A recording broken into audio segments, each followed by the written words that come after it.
Alright, so we are not sitting here. This is where SFPD and the park rangers harassed us. And we're not sitting here. There's nothing there where they're upset about. Where my son has set some tarps. But you know what it is? I have to walk a different way. Like normally I do a lot of shopping at the Walgreens in the Sunset District. But here, we're gonna go this way. I do shop over there at that Walgreens, right? Well, that's near the SFMTA parking lot at Irving, that and 20th that SFPD has encampments from, that they're selling from.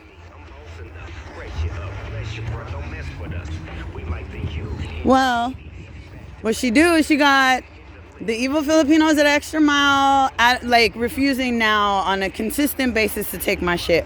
What I tried to say when I was like fucking half asleep in the other video is that while shopping there, all the while at various times they have played games with the with my EBT and being like, oh, like I'll have my Chinese tattoos visible and they'll be like, oh, you know, the EBT machine isn't working because the Filipinos hate China.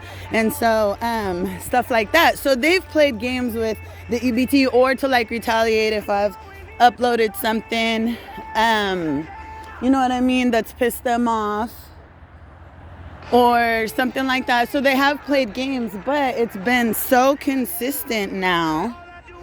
And they're doing the same thing at the Walgreens and the Extra Mile. But I don't have any problems using my EBT elsewhere. So I decided, I have no choice actually. This bitch done forced the nigga to go elsewhere to shop. So that's where I'm going, and that's how I found their Geary and 21st parking lot, the SFMTA parking lot encampment. And a couple of clowns close by who look like they just left the spot because they know what I'm going to do. But as I'm walking to the street, I just wanted to show you all this shit. Of course, it's still here. I filmed this like a month or two ago. I'm sorry, y'all, haven't gone back in my uploads yet and checked to see exactly when. And then I easily lose track of time in this park because I'm unhoused and unemployed, and every time I try to be employed, they start threatening to kill my autistic son. She's obsessed with trying to keep us destitute and unhoused and from receiving any type of resources, like when we were deliberately denied a COVID motel.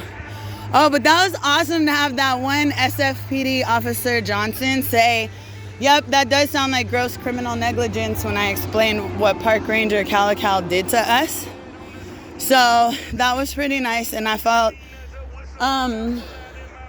pretty bad that I spent the entire time prior to that being hella rude to him. But you know, I just assume all them SFPD is gonna be evil. So you know, but I do have some like step family over there, so I'm actually kind of surprised my 10-year-old self, that was the first thing that came to mind, was that Officer Johnson was like, agreed it was gross criminal negligence because he knew Sergeant Sean Mendez.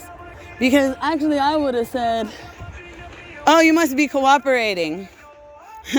You know, or you must be a real cop. You must be one of the very few who doesn't work for El Chapo and is cooperating, or either or, you know what I'm saying? But almost all of them essentially did. And we're just pretending to look the other way, acting like they don't know what the fuck is going on, you know? And then some worked a lot closer for him, and other are, you know, doing this side hustle for Hobreed and these encampments. And then you got the ones in the Tenderloin who are protecting the legal aliens, who are selling out there by holding their shit. So SFPD pretends to be homeless, lays in a pile of junky shit and needles, while the Hondurans stand out there all cool, calling all the names of all the drugs they got, and then they just walk over to them dirty ass pigs rolling around in filth, junkies shit, with pride. Then they just go get it from them. You know what I'm saying? So they're not holding. So the illegal aliens are the boss. Like I say, that's the point of my ghetto nursery rhymes and all that. But yeah, so I was hella rude to him, and I felt bad because when I rewatched the video the entire time, he was trying to be like nice, you know what I'm saying? But I'm defensive mode, like that's just how I get. And y'all gotta understand, like I'm a former foster kid, so my relationship with police is different because it goes back to my childhood. So whenever you run away, excuse me, I'm just smoked so much weed out the wrong. Whenever you're a foster kid and you run away, like they call the police on you and you have a no bail warrant, and it's the police, the local cops' job to go looking for you and see if they could try to find you in the process of running away and bring you back. Or if some, teenager gets in trouble, like I had happened in Foster City, that's how like I got caught. But I used, like one time I was AWOL, and then I had an interaction with Foster City police, and I just used my grandma's last name, McGee, which is also Shawn Mendes's mother's last name, and my grandpa Peter's last name, because I did get like registered in school and stuff. So it wasn't like I just made up some name out of nowhere, you feel me? And so, but because I had this warrant, like it'll say who all the little runaways are in the area. And I was one of them at the time that actually they got me on lying to a police officer about my name. And I went to juvenile hall for a few months for that. That's how I went from like foster care to juvenile probation. And then they finally let me go home to my grandma after juvenile hall. Excuse me. Again, but the point is, many times I'd had to be transported by the police for whatever reasons. They picking me up from AWOL, they're searching for me, I'm running from them. Like, so I have a very different perspective of the police than maybe a lot of other people do. And that's why I know they do a whole lot more than just kill black people. And that's what Black Lives Matter would have, BLM. Because black people's lives do matter.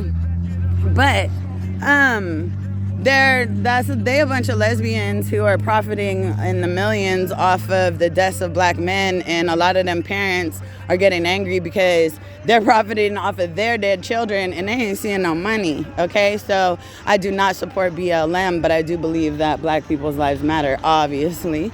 Okay, so anyways, what I was saying was that the police do a whole lot more than what they get accused of doing, you know what I'm saying? And like, again, it would be one thing if the black ghetto behaved like the white suburbs and there was a heavy police presence and they were always dying. But we got to keep it real. The black ghetto is a crime-ridden place. That's why there's a heavy police presence. And the ghetto hates the police with a militant passion. The cops are well aware of that. So they're inclined to shoot first and ask questions later because they're more likely to go home in a body bag than a cop who works in the suburbs. Y'all don't get it. You know what I'm saying? You just don't get it. Empathy creates unity. You gotta look at the bigger picture. Anyways, so I was showing you, the whole point of this was that, I digress, but there's all that filth there as I walk over here. Because I gotta walk now to a different Walgreens than I usually walk to. And I decided to take the filthy scenic route so you could see, while they're obsessed with what I was doing up in that area, my area was the cleanest of all. Still is.